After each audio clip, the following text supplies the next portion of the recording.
হযরতে ইব্রাহিম ইবনে আদহাম রাহমাতুল্লাহ আলাইহি তিনি রাজদরবারের মধ্যে একদিন মন্ত্রিসভায় বসেছিলেন। এমন সময় একজন মুসাফির আসার পরে রাজদরবারে ঢুকলো। ঢোকার পরে বলতেছে, এটা তো মুসাফির খানা, আমি মুসাফির খানায় কিছুদিন থাকতে যাই। বাদশা রেগে গেলেন। রেগে যাওয়ার পরে তার মন্ত্রীদেরকে আদেশ করলেন, ওই মুসাফিরকে ধরো, বন্দী করো, তাকে জেলখানার মধ্যে পদার্পণ করো। যখন ওই মুসাফিরকে ধরা হলো, ধরার পরে ইব্রাহিম ইবনে আদহাম রাহমাতুল্লাহ আলাইহি তার কাছে নিয়ে যাওয়া হলো। জিজ্ঞেস করা হলো, হে মুসাফির, তুমি কোন কারণে এই রাজদরবারকে, এই রাজপ্রাসাদকে মুসাফির খানা বলতেছো? তুমি কোন সাহসে বলতেছো? এবার মুসাফির ডাক দিয়ে বলে, বাদশাহ, তুমি বলো তোমার আগে রাজদরবার কে চালাতো? বাদশা ডাক দিয়ে বলে, আমার আগে আমার এই রাজদরবার আমার বাবা চালাতেন। বলে, তার আগে কে চালাতো? তার আগে এই রাজদরবার আমার দাদা শাসন করতেন, আমার দাদা চালাতেন। তার আগে কে চালাতো? আমার দাদার বাবা চালাতো। বলে, তাহলে তারা তো আজকে কেউ এই রাজদরবারের মধ্যে নেই, তারা তো কেউ এই রাজদরবার আর চালাইতেছে না।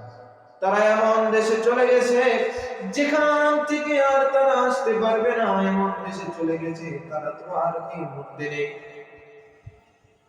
এবার এবার এবার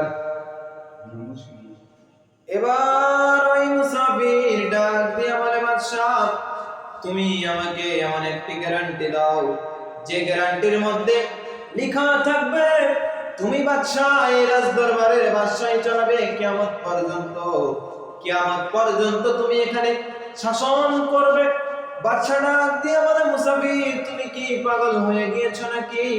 কোন বান্দা কি কিয়ামত পর্যন্ত বাঁচবে নাকি? আল্লাহ রাব্বুল আলামিন যার হায়াত যতদিন দিবেন, যার হায়াত যতদিন থাকবে, সেই ততদিন দুনিয়ার মধ্যে থাকবে। আমার হায়াত যখন শেষ হয়ে যাবে, তখন আমি রাজদরবার থেকে বিদায় নিব, এই দুনিয়া থেকে বিদায় নিব। এবার মুসাফির ডাক দিয়ে বলে, বাদশাহ, তাহলে তুমি বুঝো, তোমার দাদা ছিল, তোমার দাদা চলে গিয়েছে, তোমার বাবা ছিল, তোমার বাবাও চলে গিয়েছে। তুমি বাদশাহ চিরস্থায়ী না, তুমিও একদিন চলে যাবে। তাহলে তোমার এই রাজপ্রাসাদ, এটা তো মুসাফির খানার থেকেও কম না, মুসাফির খানার থেকেও কম না। অতএব বোঝা গেল বাজান আমার, এই দুনিয়া আমরা আজকে আছি, কালকে থাকবো না। আজকে আমরা এই দুনিয়ার মধ্যে জীবন যাপন করতেছি, কালকে আমরা কবরের বাসিন্দা হয়ে যাব। কেউ আমরা এই দুনিয়ার মধ্যে চিরস্থায়ী থাকার জন্য আসিনি, কেউ আমরা এই দুনিয়ার মধ্যে চিরস্থায়ী থাকবো না। আমাদের যখন ডাক পড়বে, আল্লাহ রাব্বুল আলামিন যেদিন আজরাইলকে আমাদের সামনে পাঠিয়ে দিবেন, সেদিন আর কোনো কৈফিয়ত চলবে না বাজান, কোনো কৈফিয়ত চলবে না। সমস্ত আয়োজন তোমার বৃথা হয়ে যাবে। পৃথিবীর সমস্ত আয়োজন সেই দিন তোমার কোনো কাজে আসবে না।